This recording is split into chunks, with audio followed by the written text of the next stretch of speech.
बस भाई बच्चों, कीप साइलेंस, कीप साइलेंस। कल हमने पृथ्वी तत्व की बात की थी। आपने सीखा, देखा कि किस प्रकार से मिट्टी का प्रयोग आप विभिन्न प्रकार के रोगों में कर सकते हैं।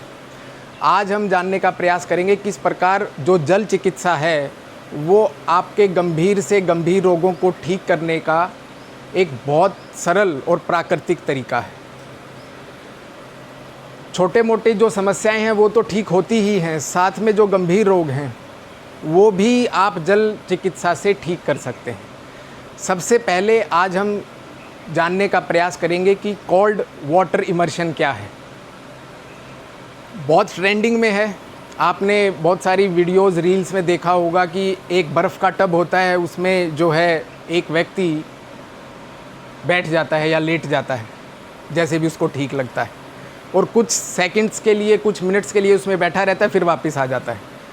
तो ये जो टॉपिक है, ये जो विषय है, बहुत ट्रेंडिंग में है। तो सबसे पहले हम इसी विषय को पकड़ते हैं और देखते हैं इसका प्रभाव आपके शरीर के ऊपर क्या पड़ता है।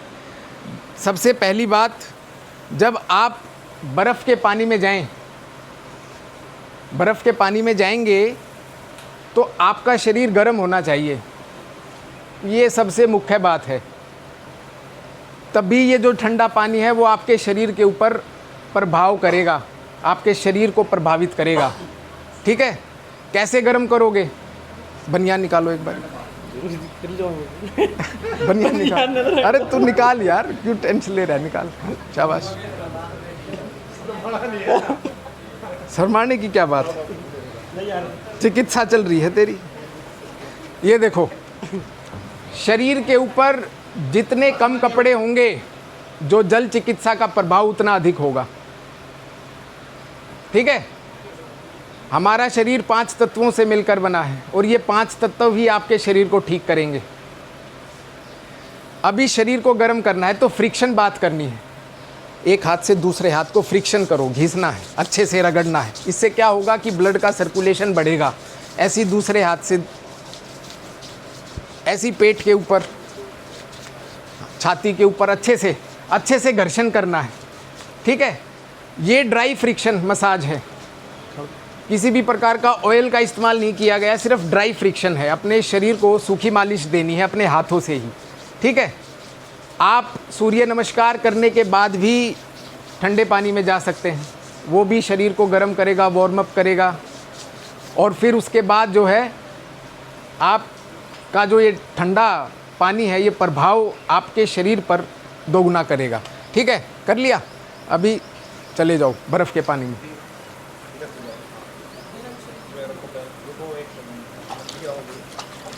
चला जा, ऐसे ही डायरेक्ट जा भाई। गंगा जी थोड़ी है कि पहले हाथ धोगे फिर जाओगे। आओ जी, आप भी आओ। आजा जल्दी आ बेटा। पीछे आ जाओ, पूरा पीछे आ जाओ, पीछे जाओ, कमर बदलना था बीज का। हाँ, और वो प्रेशर होना चाहिए।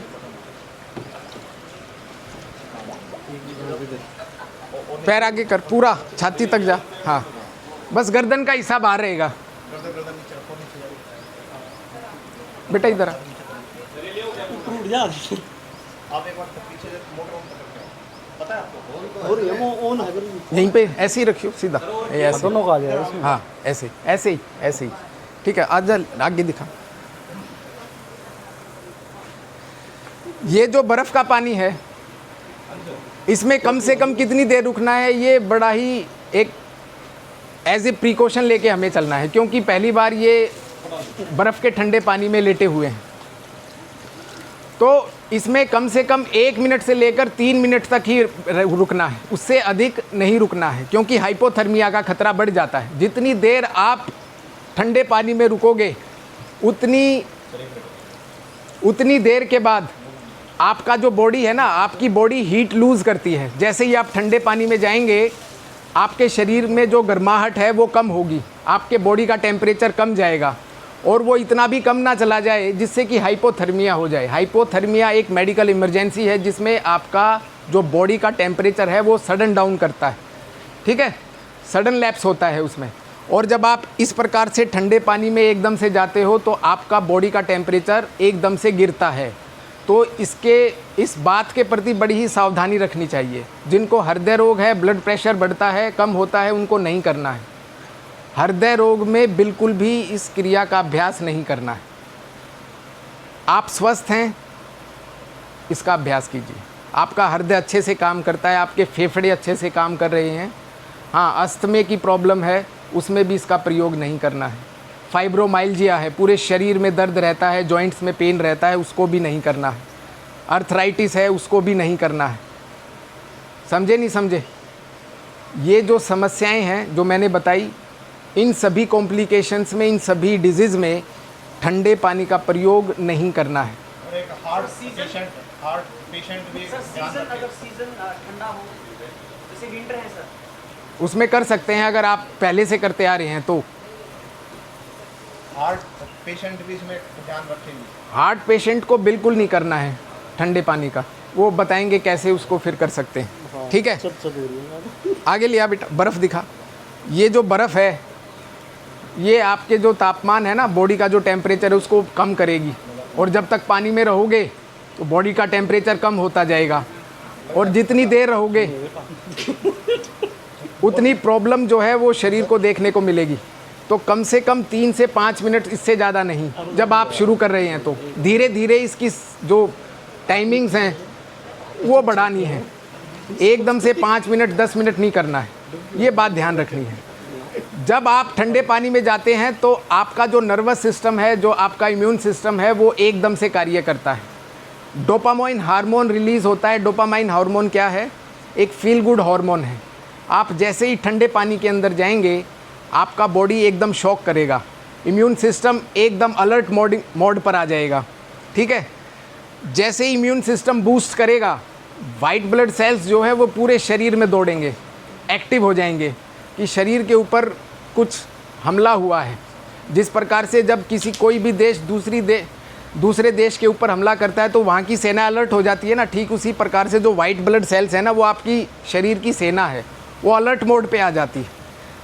प्लस जो ब्लड है वो वैसो कॉन्स्ट्रिक्शन होता है, ब्लड वेसल्स कॉन्स्ट्रिक्ट होती हैं, ब्लड का जो सर्कुलेशन है वो धीमा पड़ जाता है, कम हो जाता है आपकी वेन्स में, ब्लड वेसल्स में। जैसे ही आप बाहर निकलेंगे तो रिफ्लेक्स वैसोडिलेशन होता है। अभी पानी के अंदर हैं तो वैसो कॉन्स्ट्रिक्शन हो रखा है, जो आपकी ब्लड वेसल्स हैं, रक्त वाहिकाएँ हैं, वो संकुचित हो रखी हैं, उनमें ब्लड का फ्लो बहुत धीमा है, just because of properties of cold water. ये ठंडे पानी का गुण है। जैसे ये बाहर निकलेंगे तो शरीर अपने आप उस टेम्परेचर को मेंटेन करने की कोशिश करेगा, तो रिफ्लेक्स वैसोडिलेशन होगा। रिफ्लेक्स वैसोडिलेशन मीन्स आपकी जो ब्लड वेसल्स हैं वो डायलेट होंगी। ठीक है, आ जाओ अभी बाहर। अभी 1-2 मिनट पहले ये बोल रहे थे कि बहुत गर्म है जी पानी, अभी हाँ। तक पूछो गर्म था जी। अच्छा, ये जो ठंडा पानी है ना, 2 मिनट में 1 मिनट तक ठंडा लगेगा। अब अपने शरीर को गर्म करना है ताकि बॉडी का टेम्परेचर वापस से सामान्य हो सके। समझे नहीं समझे? तो इन बातों का ध्यान रखना है ठंडे पानी का स्नान करते हुए, आइस बाथ लेते हुए।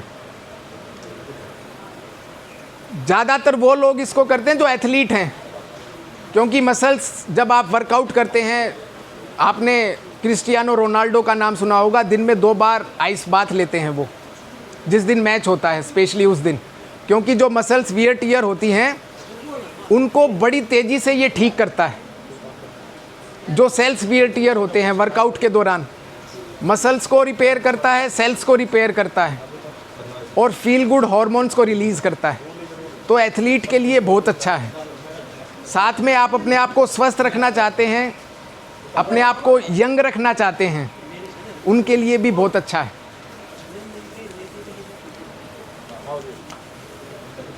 और कोई बॉयज में, किसी का कोई प्रश्न है तो पूछो फटाफट। बॉयज में है कोई और? हाँ भाई बच्चों, भाई बच्चों की तरफ करें एक बारी कैमरा। किसी का कोई प्रश्न है तो पूछो फटाफट। मीनाक्षी पूछो। सर मैं ये पूछ रही थी, जैसे आप कह रहे थे स्टार्टिंग में बॉडी को प्रॉपर वो करना, आफ्टर वर्कआउट भी तो ले सकते हैं हम इसको थेरेपी को? आफ्टर वर्कआउट, बिल्कुल सही बात है। देखो आफ्टर वर्कआउट क्या होता है, आफ्टर वर्कआउट चाहे आपने सूर्य नमस्कार किया या फिर आपने फिजिकल एक्टिविटी कोई भी फिजिकल एक्टिविटी की, उसमें आपका जो फेरिफ्रल सर्कुलेशन है वो बढ़ जाता है। Peripheral circulation that is superficial blood circulation. जो ब्लड है वो आपके डीप फ्लो ना करके आपके स्किन और मसल्स में फ्लो करता है, ठीक है। तो जो ब्लड का सर्कुलेशन है वो सुपरफिशियल हो जाता है, मतलब आपके स्किन में और मसल्स में वो ब्लड सर्कुलेट कर रहा है वर्कआउट के दौरान, ठीक है। जैसे ही आप ठंडे पानी में बैठते हैं तो वाइस वर्सा होता है, बिल्कुल अपोजिट। मसल से स्किन से ब्लड सर्कुलेट कम हो जाता है और डीप ऑर्गन्स की तरफ बढ़ जाता है, जिसको स्प्लैंकिक ब्लड सर्कुलेशन बोलते हैं, ठीक है। जिसमें ब्लड का सर्कुलेशन थोड़ा कम भी हो जाता है और डीप भी हो जाता है, गहरा हो जाता है, आपके ऑर्गन्स की तरफ बढ़ जाता है, आपके स्किन और मसल से हटकर। और सर शिवरिंग हो जाती है ज़्यादा। शिवरिंग हो तो तुरंत निकल जाएं बाहर। दैट इज़ ए साइन कि आपका बॉडी साइन दे रहा है वो। अब आपका बॉडी ना संकेत देगा खतरा आने से पहले, अब उस खतरे को समझना है, उस संकेत को समझना है, तभी उस खतरे को टाल पाओगे। जब शिवरिंग करे शरीर तो इट मीन्स वो अपने आप को गर्म करने की कोशिश कर रहा है शरीर, तो तुरंत बाहर निकलो इससे, शरीर को गर्म करो। अगर इसी में ही लेटे रहे तो हाइपोथर्मिया हो जाएगा, that is medical emergency. Organ failure का खतरा बढ़ सकता है, आपका हार्ट काम करना कम कर सकता है या बंद कर सकता है। समझे नहीं समझे? तो साइन को ज़रूर, संकेतों को ज़रूर समझना है, उनको इग्नोर नहीं करना। इग्नोर किया तो प्रॉब्लम बढ़ सकती है। हाई ब्लड प्रेशर और cardiovascular disease avoid. Arthritis, fibromyalgia, joint pain, sciatica pain, cervical या फिर ankylosing spondylitis, lower back pain avoid. स्वस्थ हैं तभी। और सर ऐसे स्टीम का रहे तो स्टीम लेनी हो वो बताएंगे बेटा। Mental clarity, dopamine very good hormone for your mental clarity, mental calmness, plus आपके जो कॉग्निटिव फंक्शंस हैं, मेमोरी, रिकॉलिंग, इनको भी बूस्ट करता है, ठीक है। सर ऊपर ही बैठ इधर आ बेटा, आजा भाई योगेश। सबसे पहली बात इसमें महत्वपूर्ण ये है कि जब भी आप हाइड्रोथेरेपी जो भी हो उसमें आप उनके साथ रहेंगे तो पेशेंट के साथ हमेशा। ऐसा कभी भी प्रयास मत कीजिएगा कि उनको लेटा के आप घूम रहे हैं कहीं पे, आजा गया। ठीक है। तो कभी कोई प्रॉब्लम आती है तो आप उनको तो हमेशा उनके साथ रहना है, कोई भी ट्रीटमेंट होता है। और जिसको स्ट्रेस है, एंजाइटी है, उसके लिए बहुत अच्छा है। इसमें जो जाएगा बिल्कुल स्ट्रेस निकल जाएगा, कोर्टलेस हो जाता है व्यक्ति जब ये करता है। देखना भी आप इनसे पूछना कि ऐसा हुआ है या नहीं। चलो भाई, ये दो बच्चे आपके ही बैच के हैं, एमए फाइनल ईयर के। तो इन्होंने अभी आइस बाथ लिया था, ठीक है। तो मैंने तो बहुत आपको बता दिया इस बात के बारे में। अब इनसे पूछते हैं कि इनका अनुभव क्या रहा है आइस बाथ को लेकर। हाँ भाई योगेश, बॉडी अलर्ट होगी जी, थोड़ा ऊंचा बोलो। अलर्टनेस आ जाती है। अलर्टनेस, ये जो डोपामाइन है ना आपकी अलर्टनेस को बढ़ा देता है। कोर्टिसोल लेवल जो हार्मोन है उसको कम करता है। एड्रेनल भी तो रिलीज होता है ना। Adrenal, very good, adrenal hormone release होता है। इसको ठंड महसूस होती है ना, ठंड तो स्टार्टिंग में तो सर के कारण थोड़ा वो महसूस हुआ, हाँ। घबराहट ही, घबराहट महसूस फिर हुई, हाँ। वो हो गया था धीरे धीरे Relax हो नॉर्मल, गए। 1 या 1.5 मिनट के बाद नॉर्मल हो गया था। नॉर्मल हो गए थे। चलो बहुत बढ़िया, शाबाश बेटा, चलो बहुत अच्छी बात है। बैठो, अभी शरीर ठंडा है तुम्हारा, थोड़ा और गर्म करो इसको। इनको भी 3 मिनट हो चुके हैं।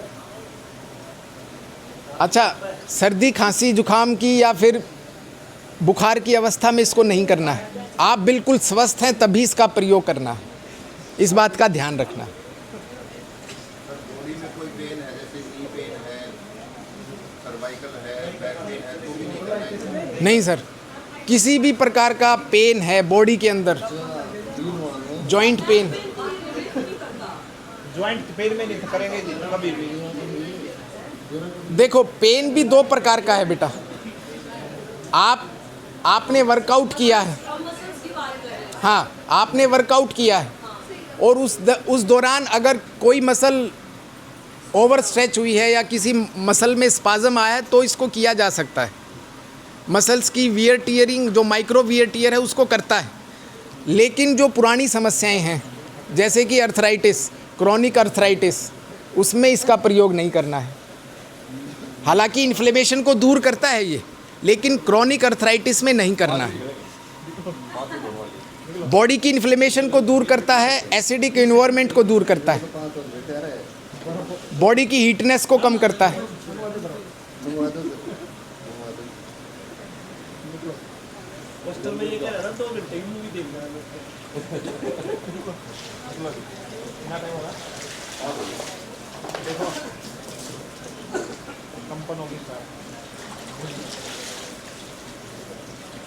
जब शरीर में कंपन होती है ना, तो इट मीन्स आपका शरीर ऑटोमेटिकली गर्म करने का प्रयास कर रहा है। जब आप देखो पहाड़ों के ऊपर जाते हो तो कई बार शरीर कांपने नहीं लग जाता, ठंड के कारण कांपता है कि नहीं कांपता? तो वो शरीर का संकेत है आपको हाइपोथर्मिया से बचाने का। शरीर ऑटोमेटिकली अपने आप को गर्म करने की कोशिश कर रहा है। समझे नहीं समझे?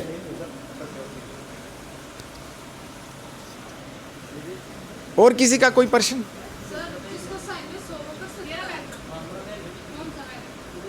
साइनस ठीक करो फिर करो।